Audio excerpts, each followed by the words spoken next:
नमस्कार, वुमेन्स 24 चॅनलमध्ये सगळ्यांचं स्वागत आहे. आशा गटप्रवर्तक, शालेय पोषण आहार कर्मचारी, अंगणवाडी सेविका आणि कृषी मित्राच्या प्रलंबित मागण्यासाठी आयटेकच्या नेतृत्वात चंद्रपुरात जोरदार आंदोलन करण्यात आले. सोमवार 10 ऑगस्ट रोजी आझाद बगीचा येथून निघालेला मोर्चा जिल्हा परिषद कार्यालयासमोर धडकला. यानंतर आंदोलकांनी तब्बल 1 तास रास्ता रोको आंदोलन करत जेल भरो आंदोलन केले. किमान वेतन आणि मानधनात वाढ करावी, शालेय पोषण आहार कर्मचाऱ्यांना 26,000 रुपये मासिक वेतन द्यावे, पेन्शन आणि सामाजिक सुरक्षा लागू करावी, तसेच सेवानिवृत्तीचे वय 65 वर्ष करावे, अशा प्रमुख मागण्या आंदोलकांनी केल्या. याशिवाय थकीत मानधन तातडीने अदा करावे, दरवर्षी दिवाळी बोनस द्यावा, नियमित मोबदला प्रत्येक महिन्याच्या 10व्या तारखेपूर्वी द्यावा, गटप्रवर्तकांना कंत्राटी दर्जा द्यावा, तसेच शालेय पोषण आहार कर्मचाऱ्यांना चपराशी कम कुक पदाचा दर्जा द्यावा, अशी मागणी करण्यात आली. कर्तव्य बजावताना मृत्यू झाल्यास सहाय्यता निधी आणि वारसांना नोकरी तसेच गणवेश आणि ओळखपत्रासाठी निधी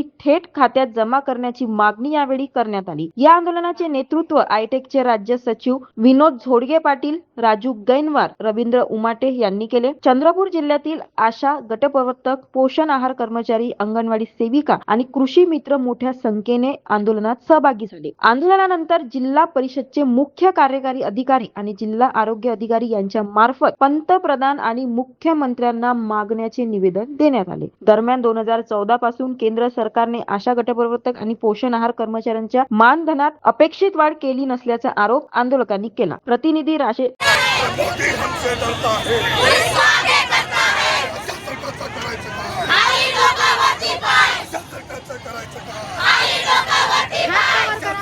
झेंड्यावर करा ना.